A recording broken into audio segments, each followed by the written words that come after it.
Hello, what is up mga moms or sir mom? Ako po si Ralph C. Fry, isang visual artist from Manila, and today we are going to customize the Deadpool action figure from ZD Toys. Thank you very much Laro Anan for sponsoring this video. Thank you very much for sending the toys for customization, unboxing, and review. So yan, first tatanggalin muna natin yung mga accessories niya, and we are going to use Bosny number 4 flat black for our primer. 2 to 3 coats of primer and let it cure overnight. Tapos ito na yung status niya, very flat matte black finish. Great, perfect na siya for customization purposes. So lahat ng paints na i-apply natin, katulad nito, dry brushing, kakapit na dun sa surface. So ang gamit ko rito, Vallejo Metal Color Silver, para lang magkaroon ng additional highlights, ma-emphasize yung details and surfaces, yung details ng suit, ng armor.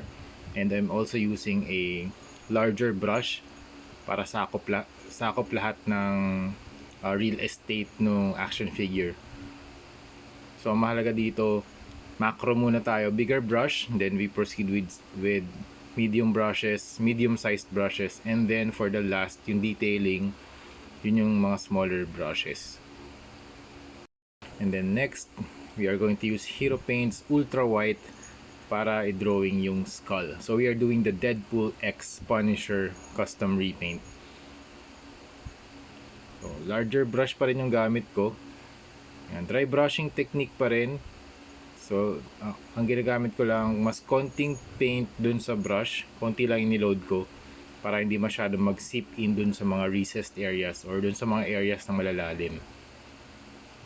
Again, thank you very much Laro Anan for sending this. This cost only 1,850 pesos only. Yun yung stock na Deadpool. Pero kung gusto nyo itong custom, $170 only. Ship na yon from Manila to United States, Australia, Canada. And then next na gagawin natin, mag-apply tayo ng black acrylic paint. Yan, we are going to use black acrylic paint para magkaroon ng eye yung skull na pinapaint natin. So I'm using a finer brush, so round tip yung brush na ginagamit ko, pero fine tip siya. Round brush pero may fine tip. And shout out din to artsmoto.ph para sa mga brushes na ginagamit ko. Super affordable, yung 4 na sets, around 25 pesos only. Okay, done na tayo sa detailing ng black using water-based acrylic black paints. And then we will now proceed with the leather straps. So leather brown yung gamit ko dito from Hero Paints. Thank you very much Hero Paints for sponsoring this video too. Yan, marami tayong sponsor sa video na to, Laro Anan and Hero Paints. Maraming salamat sa pag-send ng mga figure and also yung paints na ginagamit ko. Ang ganda ng color range ng Hero Paints water-based acrylics. So if you want to buy the Hero Paints na sets, meron din silang sets, meron silang individuals, meron silang mga terrain na mga paints or na mga texture effects na paints, meron sila. So check nyo yung mga Shopee and Lazada websites ni Hero Paints, and also meron din silang Facebook page.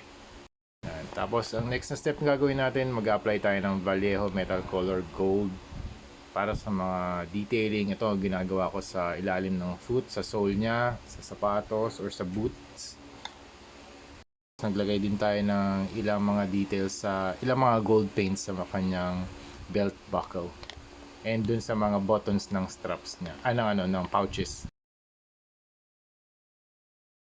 Alright, next step, we are going to add a camouflage na paint effect dito sa kanyang left shoulder armor. So first, gagamitin natin yung blue paint from Hero Paints. And then, so ang concept natin dito, darker muna and then mid-tone and then yung highlights. Yan, stone blue, yan favorite paint ko to ngayon, stone blue. And apply lang natin. Gumagamit din ako ng mixture ng water and paint. Kung hindi nagfo-flow yung paint, medyo malapot or thick, we can apply water to make them more, to give them flow. Very random lang yung shapes na ginagawa ko dito. Wala naman akong reference. So kung ano lang yung maisip ko na shape na nagre-resemble as a camouflage pattern, yun yung pinipaint ko.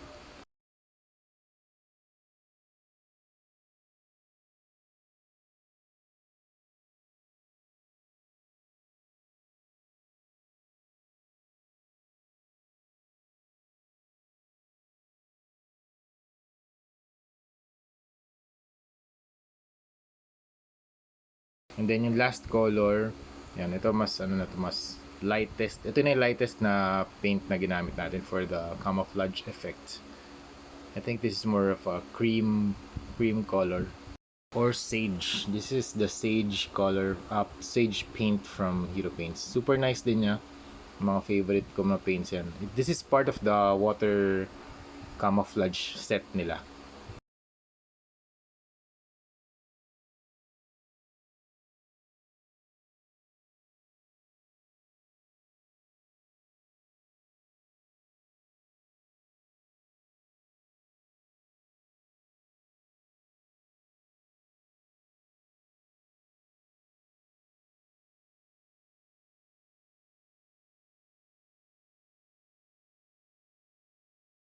And then last, mag-apply tayo ng blood effects using a sponge.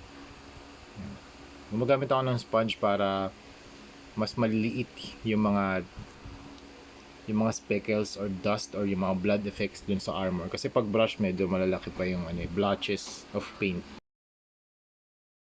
And there you have it. Tapos na ating Deadpool X Punisher custom repaint. Again, thank you very much Laro Anan and Hero Paints for sponsoring this video. Super cool project collaboration. And sana marami pa tayong projects na gagawin together. Actually, marami pa akong paints dito. So hopefully, in the next few projects, magamit ko na rin siya. Gustong gusto ko gamitin ngayon yung Stone Blue. Ang favorite ko ngayon yung paint na yon. Ginagamit ko sa mga projects natin. And thank you again, Laro Anan, for sending the Deadpool and Wolverine action figures. Yung Wolverine review natin, upcoming na yan. Tapos na-customize ko na rin yung Wolverine action figure natin. Ginawa natin siyang Wolverine X Hydra. So yun lang mga ma'am sir. I'm showing the photos here. And enjoy nyo na lang yung mga photos na in-upload natin. Stay tuned sa mga upcoming projects natin dito sa YouTube channel, sa Facebook, Instagram, and TikTok. Thank you very much for watching and see you sa next video. Bye-bye.